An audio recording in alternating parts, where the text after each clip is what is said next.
Good morning, girls. Today we will start a new chapter, chapter number 11, that is understanding the elementary shapes. Okay? So, here, first shape that we will understand is a line. You know very well what is a line?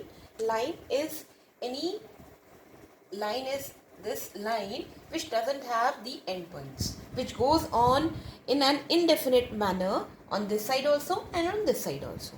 Right? Okay, but when we have a two definite points on the line A, B, then it is possible to measure those 2 points, the distance between the 2 points. Right? Now, what is a line segment? Line segment is something which has two endpoints. Right? You know that very well. A line segment has two endpoints. That means it has a definite measurement, it has a definite length. Now, how can we compare two line segments? Suppose two line segments are given to you, PQ and RS, right? So first, a very obvious method is by observation only. You can just observe, you can just see, and you can tell that PQ is longer than RS, right? Or PQ is bigger than RS. This is simple observation method. The second method is by using a divider. What is a divider? Divider is, you know very well what is a divider, which has two end points. It's like a compass only, but compass has one needle, but divider has two needles. So what you will do is, you will open the divider like peak till PQ. One end point here, one end point here. Right? Now you will keep it on RS. Same measurement. You will not disturb the divider. You will put it on RS, and if it is less, then you can see from the divider only that RS is less. So you can say that RS is smaller than PQ or PQ is bigger than RS. Okay. And the third method is by using a scale. You know that very well. You can put the scale, you can start from 0, and you know, suppose this is 7 centimeter and this is 5 centimeter. You can measure it from the scale and you can tell which one is bigger, which one is smaller. Simple. Right? Now second elementary shape, we come to angles. Right? Now, when two lines they meet at a point, their inclination makes angle. Suppose these two lines are meeting each other at this point, O. So this inclination makes the angle. Inclination can be this also, and it can be this also. This is also an angle. Right? So when two lines they meet each other at a point, the inside of the arms, these are called arms of the angle. These lines, now they are called arms of the angle. Right? So angle can be formed in between the arms also, and angle can be formed outside the arms also, around that point only. Okay? Suppose there are two lines AO and OB, they are meeting each other at O. Okay? And they are forming this angle. Now they have they have done, they have just named this angle to be X. Right now we are talking about the interior angle only, we are not talking about the exterior angle. I am just trying to explain you how to name this angle. How to name this angle? There are three ways of naming any angle. What are the three ways? First is angle AOB. This O has to come in the center. It cannot be written as angle ABO. No. Wherever the point lines are meeting, that point will always come in the center of the angle. When we name the angle, this O point will always come in the center of A and B. Right? Or it can be written as or angle, you can start from B also. BOA. BOA. This is wrong. These two are correct. Right? Or it can be written as angle O. Wherever these two lines are meeting each other at point O, you can write angle O. This is the symbol of angle. This you will always write. If you do not write, make this symbol, then half mark gone. Is that clear? And what is the third way of writing an angle? Third way of writing, suppose they have given a particular name to this angle, X. So you can write the angle X. So these are the three ways how do we write an angle. First, write the symbol, and then name the angle. Clear? Now, angle is always measured in degrees. So, what is the unit of the angle? Unit of the angle is degrees. Okay, degree. Now, we come to the directions. We will understand these angles in the direction. Okay. So, girls, you know that we have four directions, four major directions: north, south. Always on our right hand is east, and this is a west. Right? Now, girls, one thing. This angle around a point. This is a point where they are meeting. All the four lines are meeting at this point. And this whole angle around the point is always 360 degree. Okay? Now this 360 is being divided into four parts. So you simply divide 360 by 4. So each part becomes how much? You know that very well that when two lines they meet in a straight manner, when they are absolutely straight, which angle do they make? They make 90 degree angle. Or you can understand from here, the angle around a point, the whole complete angle is 360 degree. It is divided into four parts. So divide by 4. Each part will come to 90 degree. This is 90, this is 90, this is 90 and this is 90. Right? If I ask you a question, if a person is traveling from north to east, okay, north to east, how many degree he has covered? Now what we are doing, we are applying this degrees, we are applying this angle in the directions. Okay, you have to understand that very carefully. From north to east, how many degree he has covered? 90 degree. Very good. If a person has moved from east to south, okay, from east he has gone to south, how many degree he has covered? Again 90 degree. From south to west, how many degree has he covered? Okay, 90 degree. And from west to north, how many degree has he covered? He has covered again 90 degree.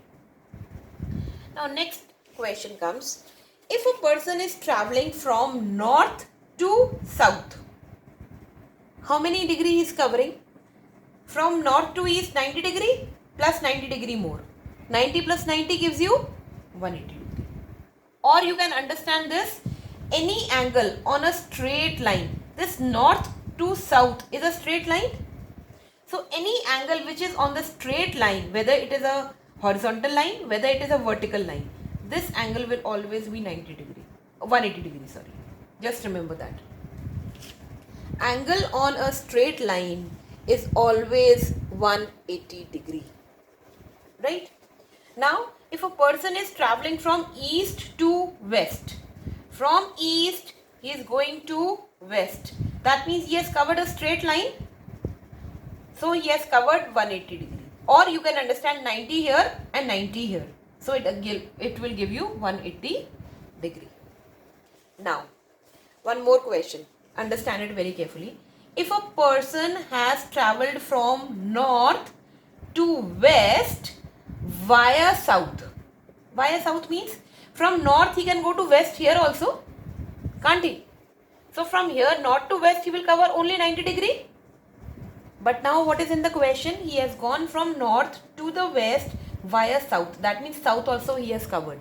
So that means from north he started, went to east, then to south and then to west. So from here to here, how many degree has he covered? Here 90 degree, here again 90 degree and here 90 degree. So 90 into 3 gives you, very good. So it is 270 degree. Clear? I hope the directions are clear to you. Okay. Now we will understand, these are the four major directions. We will understand when there are the other directions also, like between north and east there is northeast, east and south there is southeast, west and south southwest, and west and north northwest. We will understand that also. Okay. Now girls, Now you know that I just explained you, between north and east there is a northeast, then this is southeast, southwest and northwest directions, right? So what they are doing is, this was whole 90 degree, right now I told you, but when it is divided into half, so this much becomes 45 degree and this also 45 degree. That means this northeast is dividing this whole angle into two equal parts, right? Similarly, this whole was 90 degree and now each has become now 45 degree and 45 degree. Okay. Now, what I do, I'll ask you a question. If a person travels from north to northeast, that means from north to northeast, how many degree has he traveled? This only. This is how much degree? 45 degree. Okay. If a person has traveled from northeast to east, okay, northeast to east, how many degree? Only this much. So it is again 45 degree. If it has traveled from east to southeast, okay, from east to southeast till here only, how many degree again? 45 degree. And from southwest to west, okay, it's here, southwest to west, again how many degree has he covered here? This whole was 90 degree. It has divided into two equal parts. So each part is of 45 degree. So this part is also of 45 degree. Now understand this very carefully. If the person has travelled from southeast to southwest, where is southeast? This line. This line, he has travelled to southwest. Okay, from here it has gone till here. See, till southwest. This part. How much degree has he travelled now? This was 45 and this was again 45. So 45 plus 45, how many? It is 45 plus 45 is equal to 90 degree. You don't have to copy this. Please understand it first. In the questions we will do, then it will be more clear. But this is not for copying. This is for understanding. Now, he is travelling. Now, another question. A person is travelling from southwest to north. Okay. Southwest, this is southwest.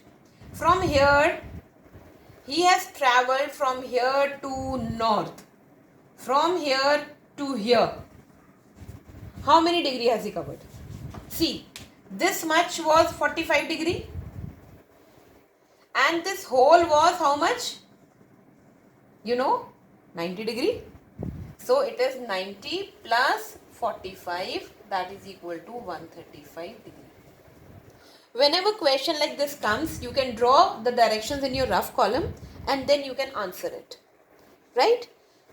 So now let's come to the exercise. We'll do the exercise. So first question is the fill in the blanks only. You will do this first question in the book only. Okay. It says the unit of measurement of an angle is, what is the unit of measurement? How is it measured? It is measured in degrees. Now the second fill in the blank. One complete rotation of a line about a point is equal to how many degrees? For example, there is a line and it is covering the whole rotation around a point. How many degree has it covered? It has covered 360 degree. Around a point, when full rotation takes place, that means that body has covered 360 degree. Okay. Third, the angle between the north direction and east. Okay. The north direction and the east is how much? It is 90 degree. Okay. Fourth one. What is the angle between the hands of the clock at 6 o'clock? So let's draw a clock. So this is the clock and what is the time? Time is 6 o'clock. So that means the small needle will be at 6 and the big needle will be at 12. So what is the angle between this? Right now I told you, whenever the angle is measured on a straight line, it is how much? 180 degree. So it is 180 degree. Fifth, the measure of the angle when the minute hand moves by 1 minute is equal to 6 degree. This I will make you understand how it has come to 6 degree. I will explain you in the next session. But right now you can just do the fill in the blanks. Okay. Till now it is clear.